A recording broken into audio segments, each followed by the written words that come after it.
He used to be the man who could make an entire movie theater explode with just one short line. Yippee-ki-yay. Bruce Willis wasn't just an action star, he was an icon of an entire era of American cinema, the face of a very real, very human kind of hero who sweats, bleeds, and still gets back up after every fall. From the massive success of Die Hard, he helped redefine the Hollywood hero, not some superhuman with bulging muscles, but an ordinary guy thrust into extraordinary circumstances. Before that, he'd already won an Emmy and a Golden Globe for the series Moonlighting, proving he had not only screen charisma, but real acting depth. Roles in Pulp Fiction and The Sixth Sense elevated him further into the ranks of the most influential stars of his generation, with a global box office total surpassing $5 billion. He has a star on the Hollywood Walk of Fame, films that became part of America's cultural memory, and millions of fans who once believed that as long as Bruce showed up, everything would be okay. But at 70, with no more fake gunfire, no more screen-shaking explosions, that man now faces an enemy he can't see and can't defeat with strength or sheer willpower alone. The disease slowly stealing his memory and language has turned the biggest battle of his life into a silent one. At a simple birthday gathering at home, the family gathers around the cake, his kids clapping and singing, candlelight reflecting in eyes that once burned with fire. Bruce smiles, his gaze warm but somehow distant. He tries to say thank you, a simple phrase he'd said thousands of times in front of crowds throughout his life. His lips move slightly, his throat strains, but the sound doesn't come out fully. The room is still filled with laughter and love, but amid it all, there's a heavy silence that only those who understand can feel. What's more painful than death? Maybe it's not a sudden end, but when you're still present among the people you love, yet pieces of who you are quietly slip away. And that is the deepest tragedy of the hero who once saved the world on screen, now learning to live amid the silence of his own self. If this story of a hero quietly fighting moves you, please hit subscribe to the channel so you don't miss the next emotional chapters of his life. And to understand why today's silence hurts so much, we have to go back in time, to a little boy born on March 19, 1955, in Idar-Oberstein, West Germany, where his American soldier father was stationed. That boy was Bruce Willis. When Bruce was just 2 years old, the family moved to Carneys Point, New Jersey, a modest working-class town where factories and low rooftops painted a very American scene. On the surface, it was a normal childhood, but inside young Bruce was an unseen battle, severe stuttering. Every time he had to introduce himself, the words got stuck in his throat. Initial sounds stumbled, sentences broke apart, and the other kids' eyes started to change. Children can be cruel without meaning to be. They mimicked, giggled, repeated his halting sounds like a game. Some mornings he prayed the teacher wouldn't call on him. In class he kept his head down low, hoping to become invisible. Speaking in front of the class wasn't just fear, it was a nightmare. Each time he stood up, his heart pounded, his hands shook, sweat poured out, and when the words refused to cooperate, shame crashed over him like a wave. At home, Bruce wasn't the loud kid. He was quieter than his siblings, observing more than speaking. The family wasn't wealthy, but they worked hard. His parents labored to raise 4 children. No one had time to dissect a boy's fear of stuttering. In the world of working people, you just had to be tough. But how can a child be tough when his own voice betrays him? Then, something miraculous happened in the least expected place, the school stage. When he joined the drama club, Bruce discovered something strange. When he wasn't Bruce, when he became someone else, the sounds no longer stumbled. On stage, under the simple lights of the high school auditorium, he spoke fluently. No stuttering, no hesitation, as if his brain had found another pathway for speech. Acting wasn't just entertainment, it was liberation. There he wasn't mocked. There the audience listened. And for the first time in his life, Bruce felt he had the right to speak. The stage became his refuge. Each role was a chance for the once frightened boy to stand tall and speak loudly to a crowd. Teachers began to notice his talent. Friends started looking at him differently. What had been his greatest weakness became his strongest drive. Bruce didn't act just for applause. He acted to prove to himself that he wasn't defined by his stutter. But the truth is, the pain never fully went away. Off stage, the stuttering still returned. Everyday conversations still faltered at times. Bruce learned to live with it, learned to breathe deeply, to wait for the words to come. That patience, that endurance, forged a quiet inner strength that audiences would later feel in every role he played. Ironically, isn't it? The life of the man later famous for powerful lines, confident and sarcastic delivery, began with painful silences. A child who once dreaded speaking in class, who was laughed at for not speaking smoothly, grew into one of the most powerful voices in his generation's cinema. But even in that victory, a fateful circle was quietly closing. His life began with silence, with the shame of not speaking like others. And decades later, when the stage lights had dimmed, when those booming lines were only memories, he once again faced that silence, this time not as a frightened boy, but as a man gradually losing the very voice that had once saved him. But the high school stage wasn't Hollywood. It didn't pay the rent, it didn't open doors to fame. After graduation, carrying fragile confidence and a dream bigger than his small New Jersey town, Bruce Willis decided to leave his comfort zone. He attended Montclair State University for a short time, then dropped out to chase the one thing that made his heart race, acting. And so New York began, not with Broadway lights, but with cold nights and cramped rooms. New York didn't welcome him with a red carpet.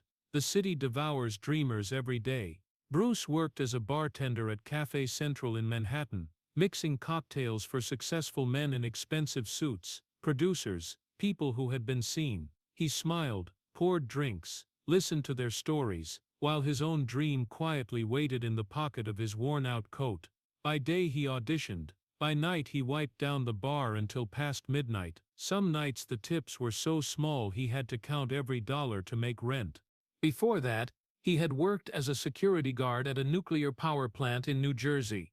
The job was monotonous, with long night shifts, cold fluorescent lights, and the feeling that life was slipping by unnoticed. He stood guard between thick concrete walls, wondering if he was wasting his youth.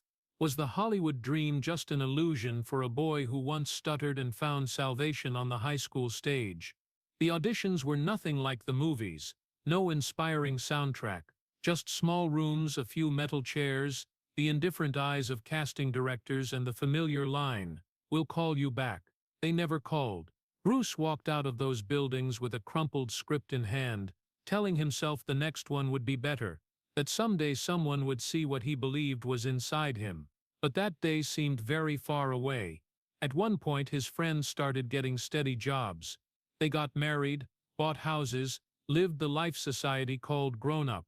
Meanwhile Bruce, at an age when many had found their path, was still drifting between casting calls and night shifts. No money, no security, no one believed he would become a movie star. He didn't have the classic Hollywood leading man look of that era. Not the muscle-bound hero type, not the romantic gentleman, just an ordinary guy with a sharp gaze and a half-smile. He once said in a rare interview about that time, "I just wanted to be seen. Not rich, not famous. Just simply seen." Acknowledged that he existed, that he had something worthwhile. For a boy who once bowed his head because of stuttering, that desire ran deeper than any award. But New York taught him a cruel lesson. The world doesn't owe you recognition, you have to take it. Every rejection was a small cut to his self-worth. Every not right for the part was a step back in confidence.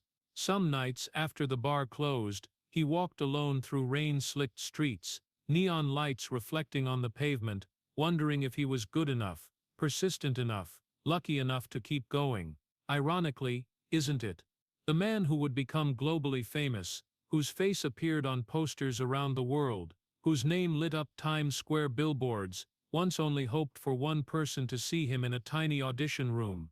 And the tragedy ran even deeper. He would achieve what he craved most, to be seen, admired, celebrated, only to face many years later, as the stage lights faded, another pain, gradually being unable to see himself in the mirror of memory.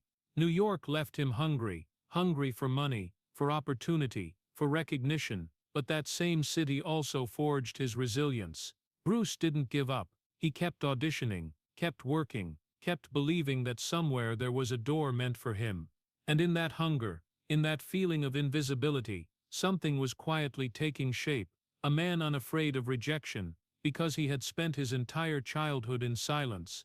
Those years in New York weren't glamorous, weren't memorable to the media, but right there, amid noisy bars and cold audition rooms, Bruce Willis's will was tempered, the will of a man who didn't need to be handed the spotlight, but would step into it himself. And then, after years of bartending amid cigarette smoke and the dim yellow lights of Manhattan, after dozens of auditions ending in familiar silence, what Bruce Willis had been waiting for finally arrived, not with fanfare or trumpets, but like a door cracking open just as he was nearly out of faith. In 1985, he was cast as David Addison in the television series Moonlighting, opposite Sybil Shepherd. No one knew this role would change his life and how America saw him. David Addison wasn't a classic hero. He was smart, cocky, quick-talking like a machine gun, funny, a little arrogant but strangely charming. He was a character who lived through words, and ironically, the man who once stuttered now captivated the entire country with the speed and rhythm of his dialogue. Bruce didn't just act, he bantered, broke the fourth wall, toyed with the audience like they were accomplices in his mischief. The exchanges between him and Sybil Shepherd became the soul of the show, sharp, electric, unpredictable. America started paying attention. For the first time, Bruce was no longer the invisible bartender or the rejected auditionee. He was David Addison. He was the face appearing on national television every week. He won an Emmy and a Golden Globe for the role, official recognition that his talent was real. The kids who once mocked the stuttering boy in New Jersey must have now seen him on their TV screens. The man who once said, "I just wanted to be seen," could no longer walk down the street unrecognized. But the glow of television also came with the shadow of prejudice. Hollywood is quick to box people in. To many producers, Bruce Willis was the funny guy from TV, charming, talkative, with a roguish edge. But could he carry a big feature film? Could he become a box office star? In the mid-80s, action cinema was dominated by names like Schwarzenegger and Stallone, giant muscles, men seemingly carved from marble. Compared to them, Bruce was slimmer, sharper, more street-smart than superhuman. When rumors spread that he might star in a major action movie, many in the industry laughed. He wasn't action material, they said, not muscular enough, not intimidating enough, not big enough. Moonlighting's success was seen as a TV phenomenon, not a ticket to the ranks of true movie stars. There were skeptical articles. Studio executives whispered that he was just a lucky sitcom star. Bruce knew those doubting looks well. He had lived his entire childhood under eyes like that. But this time he didn't bow his head. Moonlighting didn't just give him fame, it gave him confidence. It proved he could stand in front of a camera and own it. He knew he wasn't like the muscle-bound heroes, and maybe that was his strength. He brought to every role a very human vulnerability, an intelligent sarcasm, and the sense that a hero could also be afraid, could also sweat and bleed. However, behind David Addison's cocky grin, Bruce was still the man who once walked alone through the rain-soaked streets of New York. Success didn't erase those invisible years. It only pushed them farther away, but they never disappeared. There were nights after wrapping a shoot, when the laughter on set had died down, when he still wondered if he truly belonged here. Did Hollywood really see him, or just a funny, consumable version of him? Moonlighting made America see Bruce Willis, but Hollywood still wasn't fully convinced. And in that doubt, a bigger challenge waited ahead. One role that would either destroy his career or turn him into a legend. He didn't know it yet while standing on the red carpet accepting awards. He only knew he had gone from a stuttering boy to a man who was listened to. But the road from being listened to being trusted was still long and full of thorns. And then the opportunity many called a mistake arrived. In 1988, an action script called Die Hard landed in Bruce Willis's hands. At first, the role of John McClane wasn't meant for him. Many of the top muscle-bound stars of the era had been targeted. When Bruce was chosen, Hollywood press practically mocked him. That funny TV guy, they doubted. They sneered. They predicted failure. But right in that skepticism, a legend was forming. John McClane wasn't a superhero. He wasn't invincible. He sweated. He bled. He was afraid.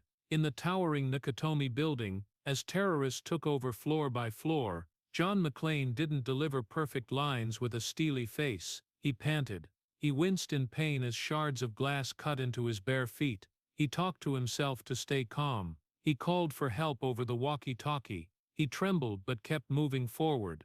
That's what made America see themselves in him. An ordinary man thrust into extraordinary circumstances. Not a hero because of muscles, but because he refused to give up. The scene of McClane sitting in the bathroom, washing his bloodied feet, and confiding in the cop outside about his fear of never seeing his wife again, touched something deep in audiences. It wasn't just action, it was the fragility of a man trying to hold on to his family amid chaos. When the movie hit theaters, all doubt vanished.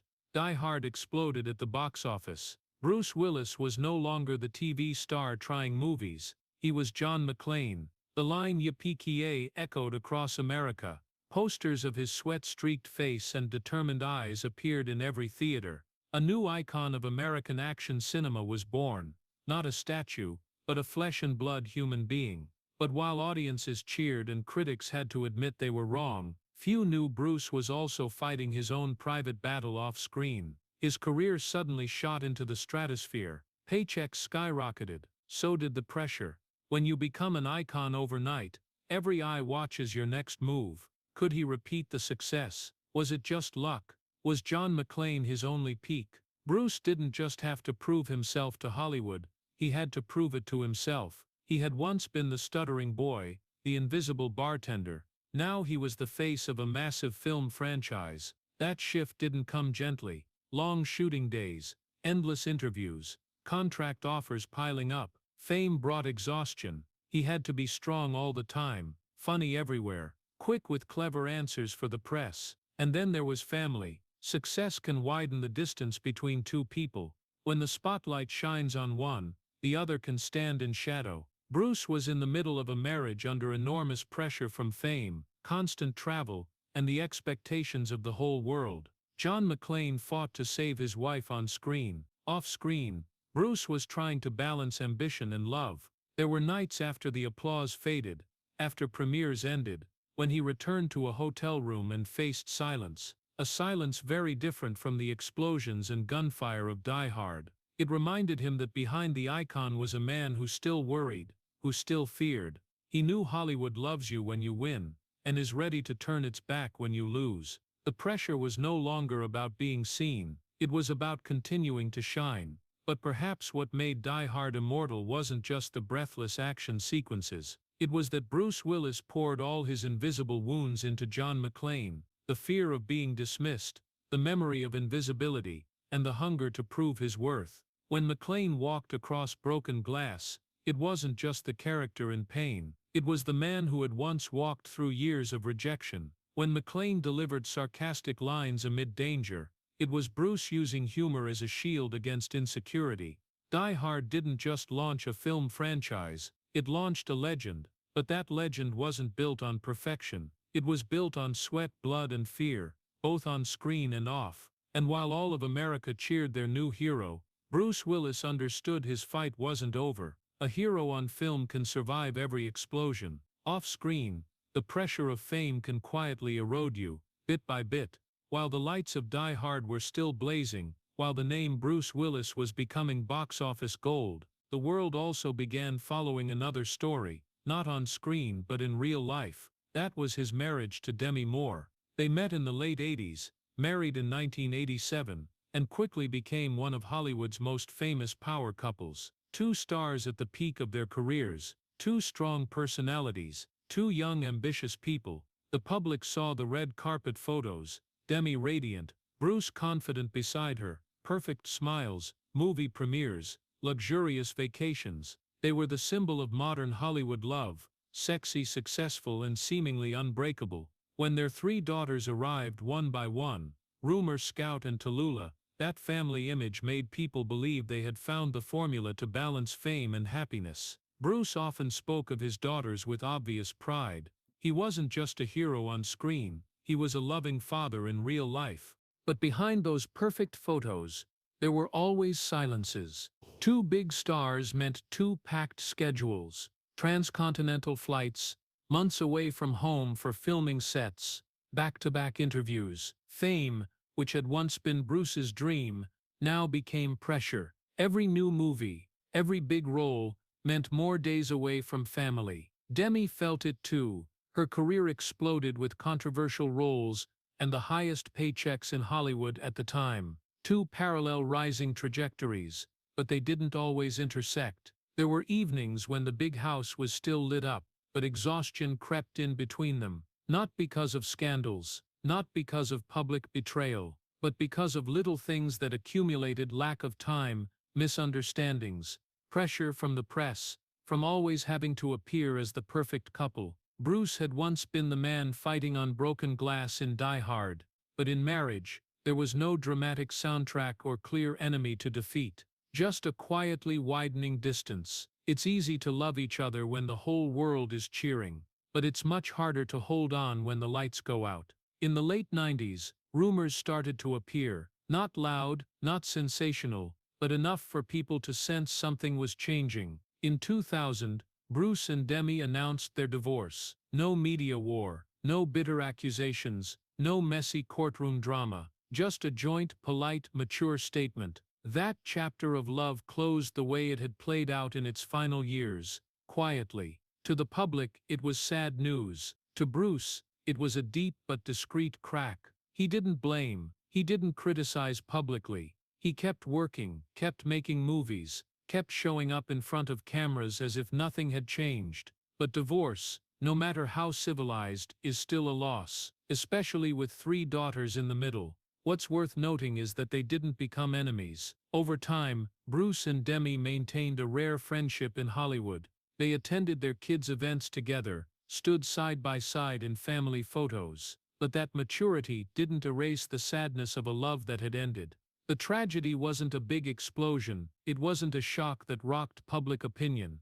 The tragedy here was the gradual drifting apart of two people who had once loved each other deeply. For Bruce, a man who had always used humor and strength to face every challenge, this was a different battle. No role to hide behind, no grand lines to mask emotions, just evenings that were quieter than usual, and trips shuttling the kids between 2 different homes. The man who once defeated terrorists on screen now learned to accept a everyday truth: not everything can be saved. And like many events in his life, this pain didn't arrive with explosions. It came as a gentle but persistent wave, altering the course of his life. No scandal, no noise, just a chapter of love closing. And behind the Hollywood lights, Bruce Willis kept walking, carrying unseen scratches, but still holding the image of a strong man to the world. After the quiet divorce from Demi Moore, Bruce Willis entered another phase of his life, no longer half of an admired power couple,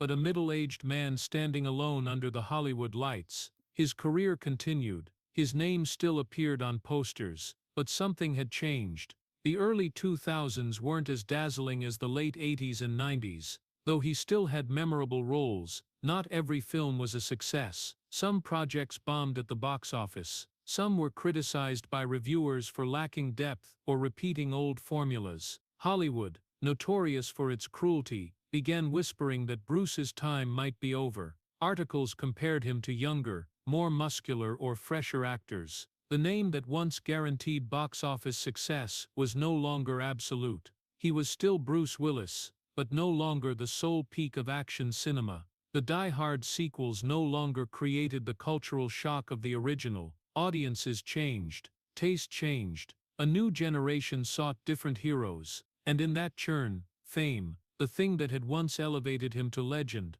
began to fade quietly, but noticeably. The press no longer favored him. The difficult image stuck to him. Some journalists recounted brief interviews, curt answers. Bruce wasn't the type of star who loved performing for the media. He didn't like pretending. He didn't like smiling when he didn't want to. And in an industry that demands constant friendliness, that was easily misinterpreted as cold or arrogant, hard to work with, lacking enthusiasm, phrases began appearing next to his name. But few asked why. Few looked at the pressure of someone who had lived more than 2 decades under blinding lights. When you've been at the top, every step after is compared to your own past. Bruce wasn't just competing with other actors, He was competing with John McClane, with his own younger invincible image. There were projects he took not because the script was outstanding, but because of financial responsibility, because he wanted to secure a future for his daughters. He worked non-stop,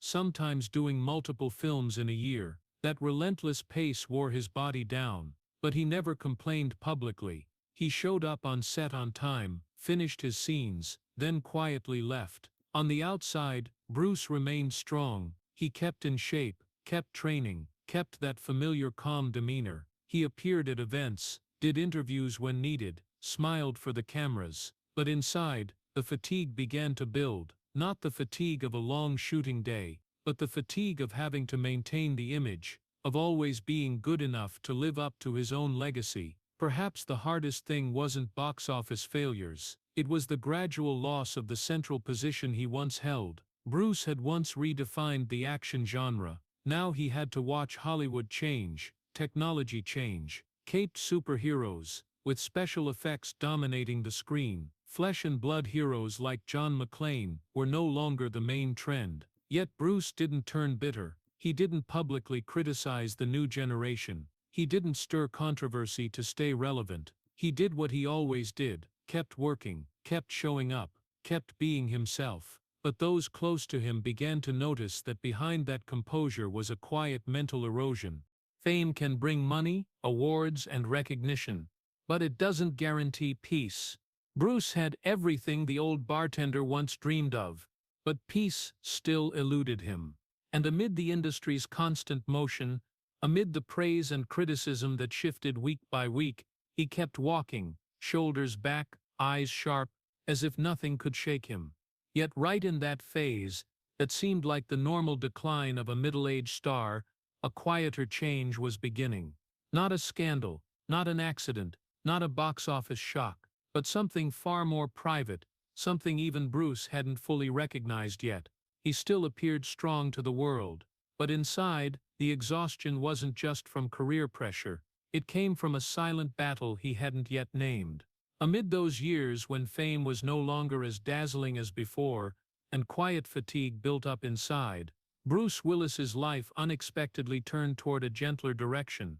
In 2007, he met Emma Hemming Willis, a young calm model far removed from Hollywood's noise. Their relationship didn't start with sensational headlines or shocking romance. It came slowly, discreetly, as if both already understood too well how the spotlight could distort anything beautiful. When they married in 2009, many were curious, even skeptical. The age difference. A star who'd been through a high-profile marriage. A beautiful young model stepping into a family with 3 grown daughters. But what the public couldn't see was the peace Emma brought to Bruce. Beside her, he didn't have to be John McClane. He didn't have to be a box office legend. He was just Bruce, the man who liked staying home, cooking, enjoying evenings without cameras. 2 little daughters arrived one after another, Mabel in 2012 and Evelyn in 2014. At an age when many men in the industry started slowing down, Bruce learned to hold newborns, change diapers, sing lullabies. That image was far from the barefoot hero on broken glass. He became an older father, more patient and gentle. Those close to him said he loved sitting on the floor playing with the girls, letting them climb on his shoulders, laughing loud in their Beverly Hills home. What was even more special was how his blended family worked. Demi Moore wasn't pushed out of that life. On the contrary, she still showed up for the kids' important moments. There were vacations where Bruce, Emma, and Demi all appeared in the same frame. It wasn't a perfect fairy tale, but a rare maturity in Hollywood. No Cold Wars, no public hatred, just an extended family putting the children first. In those years, Bruce seemed to find what fame couldn't give: stability. He no longer needed to prove himself at the box office every week. He no longer had to compete with younger actors. He had a home, a wife who loved him not for the icon, but for the man. He had mornings dropping the kids at school, afternoons playing in the yard. You could look at the family photos shared on social media and believe this was the happy final chapter. The hero had fought enough. The man who once got lost between fame and pressure had finally found his harbor. Life seemed to have given him a belated reward, peace. But some tragedies don't knock loudly. They don't announce themselves with accidents or scandals. They arrive like a thin fog, hard to notice at first. In the early years of his second marriage, probably no one, including Bruce, thought the biggest challenge of his life was still waiting ahead. Not his career, not love, not money. We look at that family picture and think the story closed with gentle light.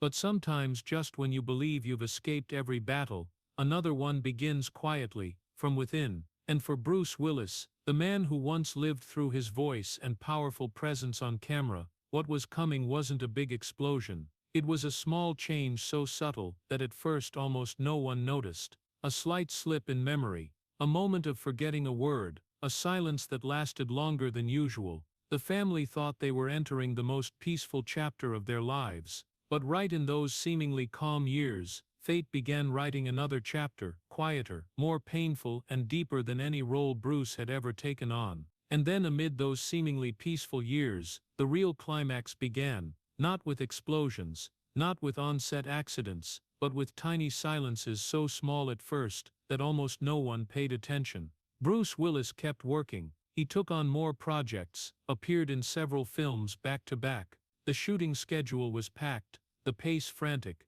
but somewhere in that whirlwind, something no longer felt the same. At first it was just very small details. He stared at the script longer than usual. A line he used to memorize, after a few reads now took much more time to lock in. Some takes had to be repeated because he paused mid-sentence, as if the words had vanished the moment he meant to say them.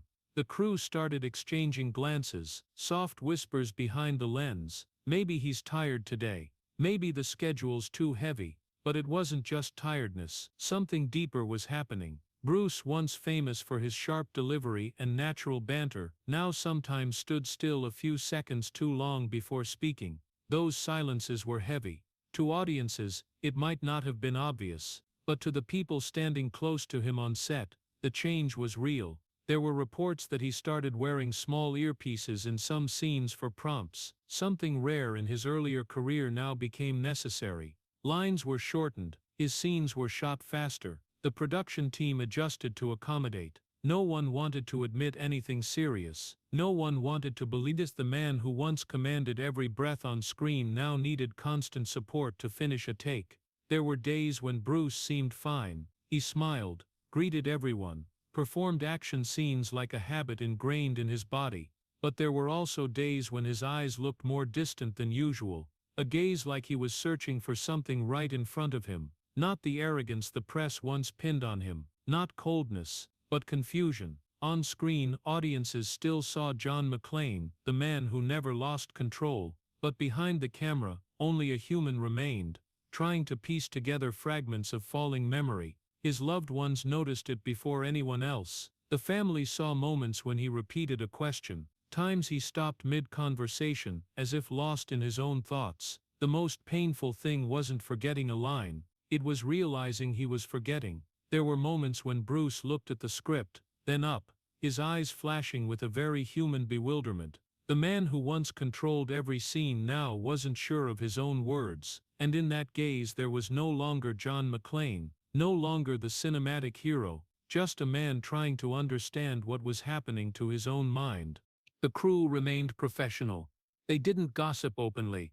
They adjusted the shooting schedule, cut down dialogue, increased the number of wordless action scenes. But the change was undeniable.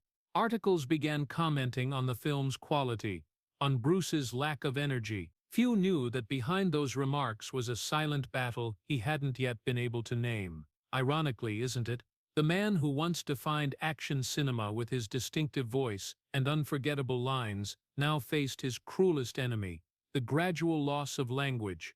He didn't fall from a botched stunt. He wasn't injured in an explosion. This battle had no smoke or fire. It unfolded in neurons, in the invisible connections of memory and speech. The family slowly realized this wasn't ordinary fatigue.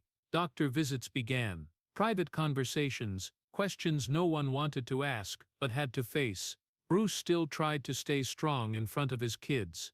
He was still the father who hugged them close, still smiled in family photos, but inside he probably felt more clearly than anyone that something was leaving him. No more John McClane. No more absolute confidence in front of the camera, just a bewildered man standing on set, trying to remember a line that used to be so simple. And right in those tiny moments, the real tragedy began. Not loud, not dramatic, but slow and more painful than any action scene he'd ever performed. Those hazy months finally led to a moment no one in the family wanted to face but could no longer avoid. In the spring of 2022, after many medical exams and evaluations, the truth was confirmed. Bruce Willis's family publicly announced that he had been diagnosed with aphasia, a disorder affecting communication, language, and the comprehension of speech. The statement was posted on social media by his daughters and wife, written in a calm but deeply pained tone. No sensational details. No dramatization, just the truth, raw and heavy. Hollywood was stunned. Fans across America and the world paused amid the noisy news cycle to read those words. Aphasia, a medical term many had never heard before, now tied to an action icon of an entire generation. News outlets ran the story everywhere. Old colleagues sent messages of support.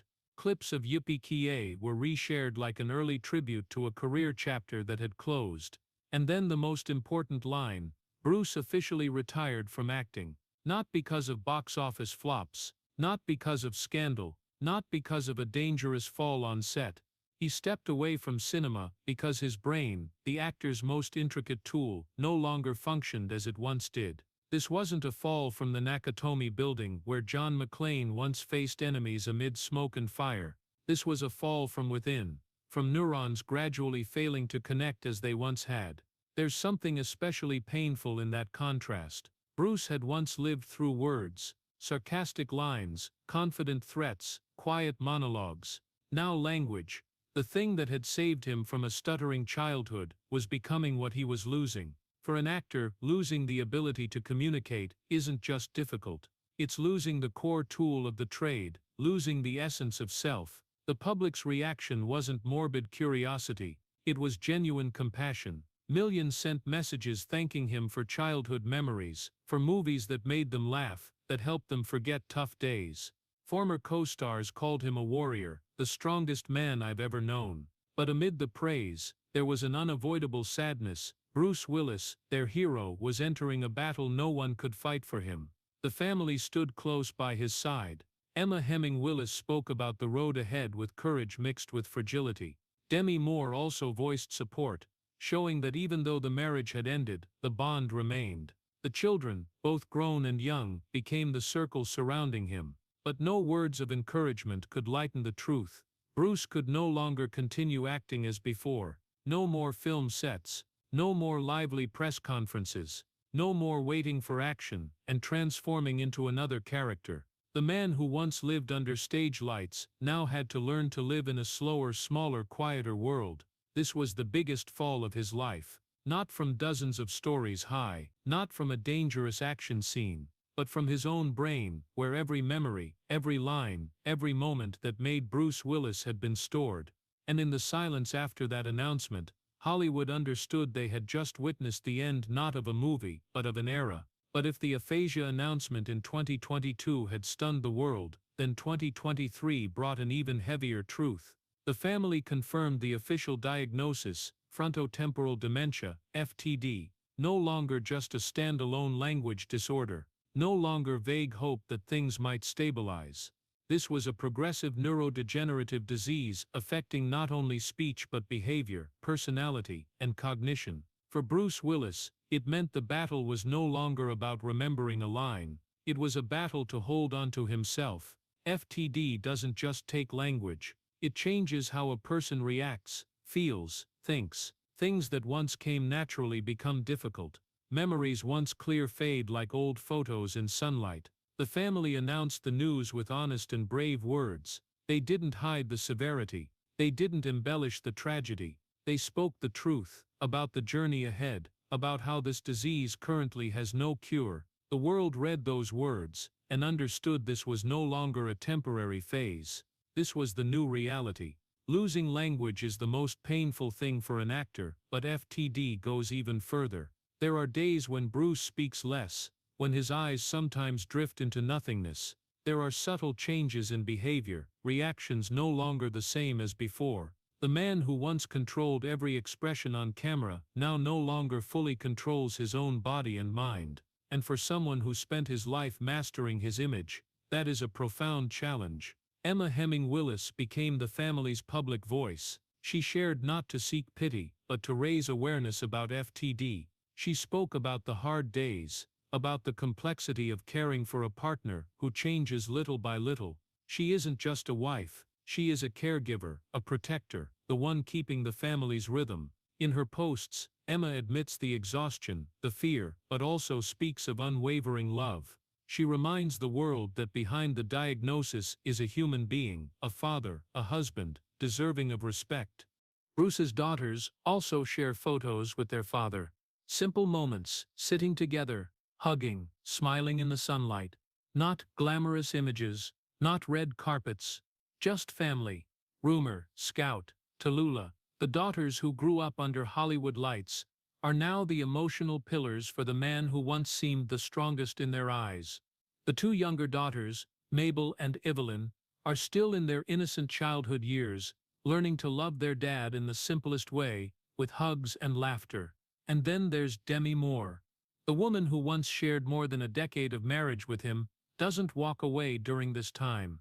She shows up for the family, attends special occasions together, helping form a protective circle around Bruce. In a world often dominated by post-divorce bitterness and hatred, that image carries a different weight. It says love can change shape but doesn't have to disappear. The family doesn't abandon him. That may be the most important sentence in this entire story. No one turns their back. No one avoids the difficulty. They are there, day after day, adjusting life around his needs. They learn new ways to communicate, learn greater patience, learn to accept that some things will never return to how they were. FTD is a harsh reality. It isn't loud like an accident. It has no clear climactic moment. It progresses slowly, sometimes unpredictably. But amid all those changes, one thing remains unchanged.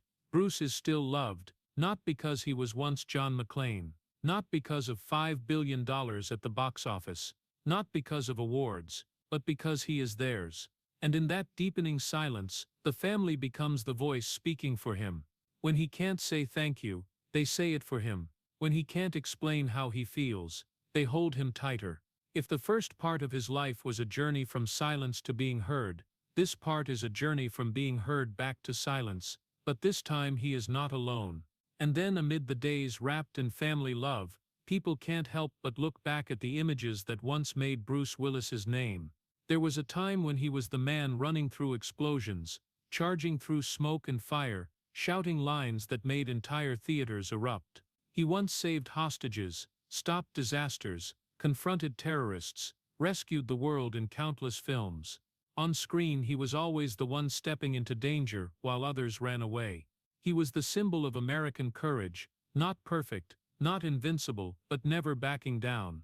But life has a strange way of reversing roles. Today Bruce is no longer the one saving the world. His family is saving him, not from a burning building, not from gun-wielding enemies, but from the loneliness that can come with the disease. They keep him in the arms of reality, in the gentle rhythm of everyday life. He no longer runs down long hallways amid gunfire. He no longer winces in pain, stepping on broken glass. He no longer shouts sarcastic lines challenging foes. There is no more action before he transforms into a hero. Instead there are quiet afternoons, sunlight streaming through windows, birds chirping in the garden, the small footsteps of daughters running around the living room. There are days when Bruce sits on the porch, quietly gazing at the sky. No need to say anything, no need to perform, just being present. To the world, that image might tighten the heart. The man who once commanded the big screen now lives in a smaller, slower space. But to his family it is still him, the father, the husband, the friend. It's ironic when thinking about his old roles. In Die Hard, John McClane saved his wife amid chaos. In other films, Bruce often played the protector, the guardian. Now his wife and children have become his shield. They protect him from overly curious eyes, from unnecessary scrutiny. They create a world warm enough that he doesn't feel lost in moments when memory fades. He no longer controls the rhythm of life as before. No more packed shooting schedules, transcontinental flights, lively press conferences. Instead, days are arranged around health, around the needs of body and mind. Life slows down, and in that slowing, there is a gentle sadness, but there is also another kind of beauty. Bruce once said he loved being home more than anything. Perhaps, even if not in the way he once imagined, he now has that. Quiet afternoons are no longer frightening voids. They become space for family to be together, for the children to sit close to their dad, for Emma to hold his hand without needing words. The man who once saved the world on screen no longer needs to prove anything. He doesn't need to run faster, hit harder, shout louder. The current battle isn't measured by enemies defeated, but by days lived in love. And if there is one thing Bruce Willis's life teaches us, it is that a hero isn't only the one who charges into danger. A hero is also the one who accepts his own fragility. Today Bruce no longer shouts amid gunfire. He no longer walks through smoke and fire. He sits among family in afternoon light, and the silence is no longer the fear of childhood. It is reality, a painful reality, but not a lonely one. And in that quiet there is a gentle handover from the one who saved others to the one saved by love. And when looking back at the entire journey, it's easy to wonder, did all those years under pressure leave something deeper than we think? Doctors don't say Bruce Willis's disease resulted from one specific accident. There was no fateful fall, no single injury that can be pointed to and declared, that was the cause. Frontotemporal dementia isn't that simple. But that doesn't mean his body and mind never endured strain. Bruce spent more than 4 decades in an industry that never sleeps. Action scenes, even carefully staged, were real impacts, real falls, 12 or 14-hour shooting days non-stop. He wasn't the actor who just watched stunt doubles work. He liked performing many dangerous scenes himself. From jumping through windows, hanging from heights, to intense chases, his body endured significant forces many times over. And then there was the box office pressure. After the massive success of Die Hard, every new film carried enormous expectations. Millions of dollars invested, hundreds of people working behind the scenes. His name on the poster wasn't just art, it was economic responsibility. If the movie failed, the criticism didn't just target the script or the director, it targeted him. Has Bruce lost it? Can he still carry a film? Those questions didn't appear once, they repeated over the years. Living in that environment meant always having to maintain the image, always having to be strong, always ready for the next interview, the next role, the next jump. Stress wasn't a short storm, it was a persistent drizzle, drop by drop, never stopping. And over time, no matter how strong the body, it began to feel the fatigue. In the final years of his film career, Bruce worked at a pace that surprised many. At times he took on multiple projects in a single year, partly because of financial responsibility, partly because he wasn't used to sitting still, but that pace demanded enormous mental energy. Memorizing lines, remembering plot details, switching characters constantly, the brain had to run non-stop. There is no direct scientific proof that career pressure caused FTD. But no one can deny that the human body and mind are a complex system. Decades of living in high-stress conditions, under blinding lights and constant public scrutiny, surely left their mark. It may not be the cause, but it is the backdrop of a life always in a state of fighting. His body had fought.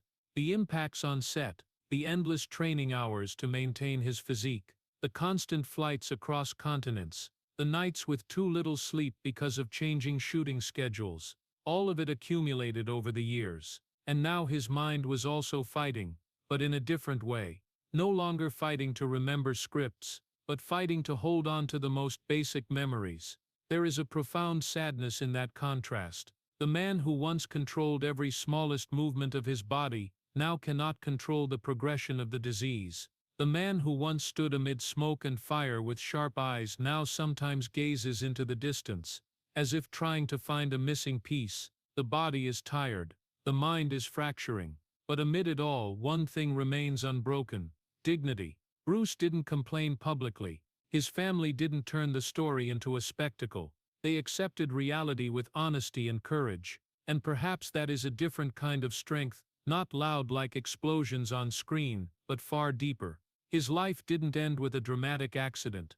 It slowed, faded, little by little, but when looking back at the entire journey, people don't just see a disease. They see a body that fought its whole life to bring stories to others, and a mind, even as it gradually dims, still surrounded by the love of those who never left him. And as Bruce Willis's story moves into this chapter, it is no longer just the journey of a famous actor facing illness. It becomes a mirror reflecting an entire culture that grew up with him. America once saw Bruce as the model of strength, the man who handled crises on his own, who didn't wait for rescue, who didn't ask for help, but now he is teaching America a far deeper lesson. Bruce teaches that heroes can be vulnerable. On screen, John McClane sweated and bled, but ultimately won. In real life, Bruce doesn't win that way. He doesn't defeat the disease. He doesn't return to the set with a dramatic comeback. Instead, he accepts reality, and in that acceptance lies a different kind of courage. Vulnerability doesn't make him smaller. It makes him more human than ever. America grew up with the image of a man who never cries, never falls, but Bruce, through his own journey, shows that needing help isn't failure. When the family announced his health condition, they didn't hide the fragility. They didn't try to preserve the invincible image. They told the truth, and that sent a powerful message. A man can need care, can rely on others, and that doesn't diminish his worth. In a society that often equates a man's value with strength and control, Bruce unwittingly shattered that mold. The man who once controlled every situation on screen now cannot control the course of his illness, but he is still loved, still respected, still seen as a hero, not because he is stronger than the disease, but because he faces it with dignity. And perhaps the greatest lesson is about family. In his films, Bruce often played the man fighting to protect his loved ones. In real life, when he was no longer strong enough to protect, his family stood up to protect him. Emma Hemming Willis became the steadfast voice, not just for him but for the entire community of families facing FTD. Demi Moore, though no longer his wife, remains by his side as an inseparable part of that circle. The daughters, from the grown ones to the little ones, together form a warm wall around their father. Family is the real strength, not box office, not awards, not fame. When the stage lights go out, when memory fades, when lines no longer flow, what remains is hands holding each other. Bruce's story began with a stuttering child, afraid to speak in class, afraid of his friends' mocking eyes. That boy found his voice on stage, turning weakness into strength. And now that man faces the gradual loss of language again. It is a cruel circle, but between those 2 points of silence, childhood and old age, lies an entire life fully lived. Bruce may be losing his words. He may no longer remember every role that made his name, but he hasn't lost his dignity. He hasn't lost the love of his family. He hasn't lost the legacy he left in the memories of millions. America learned that a hero isn't someone who never falls. A hero is someone who, when they fall, is still loved and still holds the world's respect. Bruce Willis no longer runs through smoke-filled hallways, but he still stands firm in the hearts of those who grew up with him. And perhaps that is the greatest victory, not over on-screen enemies, but over the cruelty of time. And so Bruce Willis's story doesn't end with a grand cinematic shot. No swelling soundtrack, no final gunshot echoing through smoke and fire, no razor-sharp line making an entire theater erupt. The end for the man who once yelled "Yippee-ki-yay" doesn't come like an explosion. It comes like a quiet afternoon, sunlight stretching across wooden floors, and hands holding hands. No more famous lines, no more lights, no more lenses waiting for the perfect expression. Just a family gathered around him. A wife sitting close, resting her hand on her husband's shoulder. Grown daughters leaning down to hug their dad. Not children needing protection anymore, but women now protecting him. The 2 little daughters sitting right beside him, not fully understanding the disease yet, but understanding that their dad needs their hugs. The hero no longer needs to speak, because the whole world is speaking for him. Old film clips get reshared. John McClane walking across broken glass, wincing in pain but still pressing forward. Sarcastic lines quoted again on TV shows. Friends, colleagues, directors, actors, all speak of Bruce with respect. They talk about a professional, focused man who never backed down from a challenge. But those tributes aren't just for the actor, they're for the man. In the final years of his career, when he kept working even as his brain began to betray him, Bruce didn't complain publicly. He didn't blame anyone. He didn't turn his decline into a tragic spectacle for attention. He just did what he always did, showed up, did his job, then quietly left. And when he could no longer continue, he left the stage with dignity. There's something both painful and beautiful in that image. Painful because the man who once mastered every line delivery can no longer complete a sentence. Beautiful because he isn't left alone in that silence. His family doesn't abandon him. Hollywood doesn't turn its back. The audience doesn't forget. Yippee-ki-yay was once a challenge. Now it's a reminder of an era, of an unyielding spirit. But Bruce no longer needs to say it. That line has lived long enough in the memories of millions. It doesn't need to be repeated on screen to keep existing. If his life began with a stuttering boy afraid to speak in class, and ends with a man gradually losing language, then between those 2 points is an entire chapter of film history. He was seen, he was heard, he was loved, and perhaps, deep in the heart of that boy long ago, that was enough. Some heroes are remembered for their final victory. Bruce will be remembered for the journey, for how he turned fragility into strength, for how he allowed the whole world to see his weakness without losing respect, for proving that dignity doesn't depend on the ability to speak or remember, but on how you are loved and how you have lived. Today, as he sits among family, perhaps not remembering every role that built his name, perhaps unable to say a long thank you, there are still hands holding his, and in that silence, there is no failure, no defeat, just a man who fought long enough and is now allowed to rest. The hero no longer needs to speak, because his children speak for him, because his wife speaks for him, because the audiences who grew up with him speak for him. The whole world is speaking for him. Yippee-ki-yay, Daddy. Not as a defiant shout against enemies, but as a whisper full of love, a farewell without tragedy, overflowing with gratitude. The man who once saved the world on screen no longer needs to save anyone. He gave us enough stories, enough memories, enough lessons in courage and humanity. And in that quiet room, where there are no more lights or cameras, only family holding his hands, the legend doesn't disappear, it just changes form. From gunfire to children's laughter, from famous lines to warm hand squeezes, from on-screen hero to father-husband, man who is loved. That isn't a loud ending, but it is a worthy one. The story of Bruce Willis breaks our hearts, not only because of frontotemporal dementia, but because of the profound irony of fate. A child who once stuttered, found his voice on stage, became a cinematic icon, with the booming yippee-ki-yay and Die Hard, and now gradually loses that very language. The image of him forgetting lines on set, wearing an earpiece for prompts, eyes confused amid the crew's whispers, is one of the most tragic moments, because it shows even heroes have limits. But what is truly admirable is how he and his family face reality, publicly announcing aphasia in 2022, then FTD in 2023, without hiding or embellishing. Emma Demi and the children stand by him, holding his hand through quiet afternoons, proving that a person's worth isn't in $5 billion at the box office, but in the family's embrace when the lights go out. For Americans, a society that celebrates strength and self-reliance, this story reminds us that heroes can be vulnerable, and needing help isn't failure. Bruce no longer runs through smoke like John McClane, but he teaches us a bigger lesson.